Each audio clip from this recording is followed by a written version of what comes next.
eux, sont excédés par la mauvaise organisation du ramassage des déchets. Les riverains de Bas-du-Fort ont donc lancé une grande opération de nettoyage ce samedi. Objectif, redonner au quartier sa propreté et son attractivité d'antan. Une soixantaine de résidents étaient présents. Le reportage de Rudy Rilsi.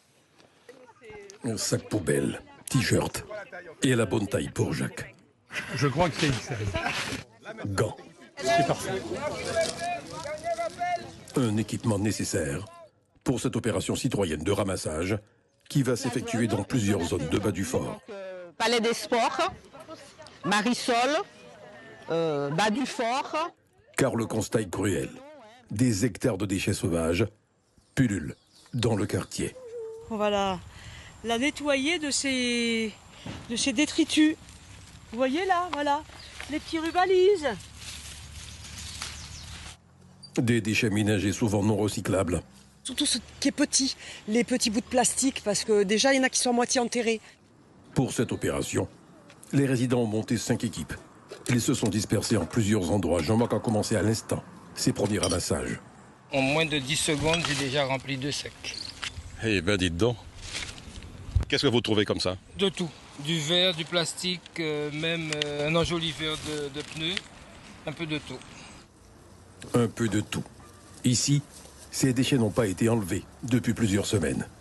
Il y a des choses qu'on n'arrive même pas à enlever de la terre, donc la végétation a pris le dessus. Donc ça veut dire que ça fait un moment que ça n'a pas été fait et que c'était plus que nécessaire. Nécessaire, mais urgente, certainement. Eh ben, ravi de vous avoir pour la ville de Gosier. Donc vous venez nous Alors pour répondre à la demande, la ville du Gosier a mis à disposition son équipe. Elle vient renforcer le Sinoval, également présent avec 2 camions. Oh, nous pas demander, nous aller là, il y a tellement à faire, c'est dingue ça, c'est dingue. Il semble que la propreté est un vrai sujet pour cette nouvelle équipe. Un des engagements du maire pour le mois de juin prochain, vacances au pays.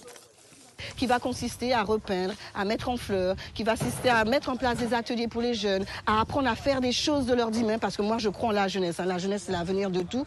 Et je pense qu'il faut prendre un temps pour leur apprendre, pour leur montrer comment on se met au travail, pour leur montrer comment on se fait ensemble. Mais selon l'association, il faut une vraie méthodologie. Cette opération est le début d'une plus grande, qui va être plus en profondeur.